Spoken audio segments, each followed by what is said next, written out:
Salut la compagnie, c'est Jules Melon et aujourd'hui dans un pot ciné critique, après avoir parlé de Taxi 1 et de Taxi 2, la logique est là, je parle de Taxi 3, voilà, 3, 1, 2, 3, sorti en 2003, réalisé comme le 2 par Gérard Krajvik et avec plus ou moins les mêmes acteurs, puisqu'on retrouve Samina Seri, Frédéric Diffenthal, Marion Cotillard, Bernard Farcy, Emma Sjöberg, aussi Jean-Christophe Bouvet.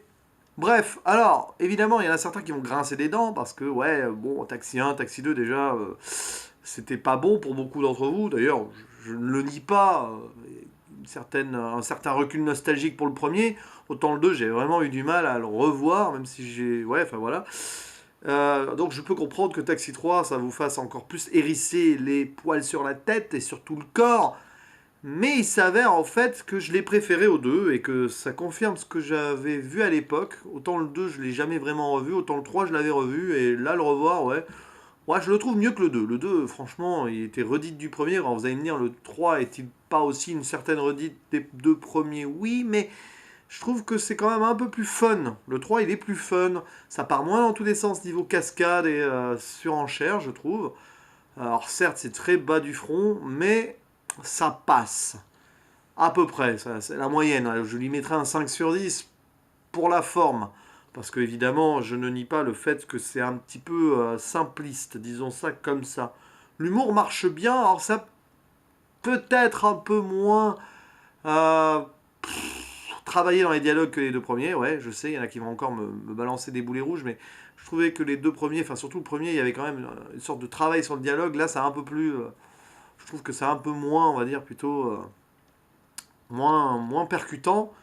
Mais bon, le scénario est comme il est. L'histoire se suit plutôt sans mal, sans que ça parte trop dans le n'importe quoi, même si évidemment il y a de l'absurde à tout va.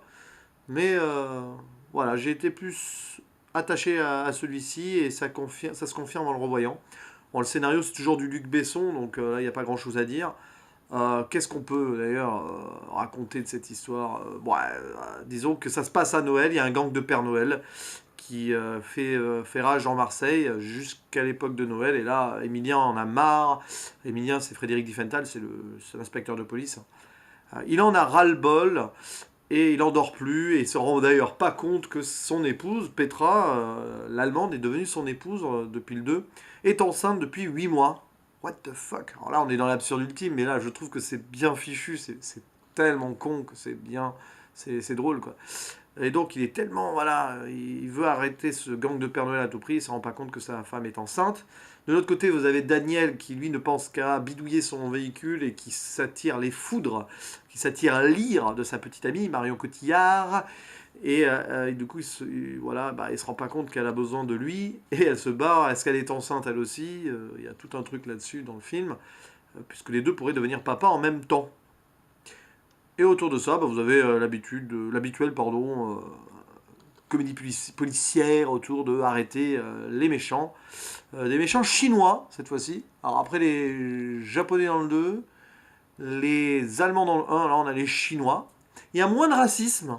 D'ailleurs, je ne sais pas s'il y a eu un travail là-dessus, mais je trouve que le commissaire Gibert, joué par Bernard Farcy, est un peu moins raciste. Toujours aussi à la ramasse, hein, mais moins raciste. Moins prenant. Ouais, bon, dans le 2 déjà, quand même, la moitié du film, il le passe dans un lit d'hôpital, donc là, bon, on le revoit plus. Mais ouais, ça, c'est toujours un personnage qu'on aime bien revoir. Assez beauf, mais complètement paumé, mais c'est pas grave. À qui il arrive toutes les emmerdes possibles aussi, d'ailleurs. Et voilà, puis il y a une actrice chinoise qui fait un petit peu une sorte, qui joue le rôle d'une espionne en sympathisant avec la police et qui fait partie évidemment des gangsters. Une actrice chinoise qui est assez réputée d'ailleurs, jouée par Bai Ling, une vraie actrice chinoise. Euh, Plutôt marrant de voir ce qu'elle fait un petit peu pour arriver à ses fins. C'est assez sexuel parfois, disons. Un peu limite, parce que la femme ici est réduite à l'arme sexuelle. Vous voyez, ça passerait pas aujourd'hui. Mais c'est limite, du coup, vraiment. Voilà, donc c'est un film moyen, mais je le trouve plus fun et plus regardable que le 2, vraiment. Évidemment, ça marche avec les souvenirs. Autant les 1, 2, 3, donc je les avais vus, je sais que le 4 je l'ai jamais vu. Donc quand je le reverrai, quand je le verrai, j'en ferai sûrement une critique. Mais si j'en fais pas, c'est que vraiment j'aurais rien à en dire, hein, ce qui serait presque logique. Petit mot aussi sur la présence de Édouard Montout, parce que finalement je l'ai zappé dans le 1 et le 2, dans mes critiques du 1 et du 2. Il est toujours marrant, Alain Trésor, ce flic un peu cool, zen, qui là va au fond des clichés à un moment, à écouter du Bob Marley, à fumer de la beuh, bon, peu importe. Et pour l'anecdote, alors deux anecdotes quand même. Déjà, l'entrée du film, enfin l'intro du film avec Sylvester Stallone. Alors là, c'est évidemment les relations de Besson hein, qui ont fait que Stallone allait se perdre dans cette production-là. Mais c'est assez amusant. Ça donne un cachet particulier au film. Et d'ailleurs, c'est le seul qui ne vomit pas en sortant du taxi de Daniel. Évidemment, c'est Stallone. Un Stallone qui joue ici une sorte de James Bond, hein, qui s'en va en hélicoptère à la fin de la séquence. Le film est un hommage à James Bond, de toute façon, avec le côté espionnage, le côté on finit dans des espaces enneigés, comme dans quelques films de James Bond, ou je sais plus lequel, hein. Ça fait longtemps que j'ai pas vu un James Bond d'ailleurs. Donc ouais, c'est un film hommage à la saga James Bond, et ouais, c'est peut-être mieux comme ça. Ça se prend moins la tête, je trouve. Ça reste évidemment ce que c'est, quoi. C'est du taxi. Alors évidemment, si vous n'avez pas aimé le 1 et le 2, vous n'aimerez pas le 3. Mais il y a quand même pas mal de gens qui le préfèrent aux deux, je pense, celui-ci. Il me semble. Enfin, ça serait logique.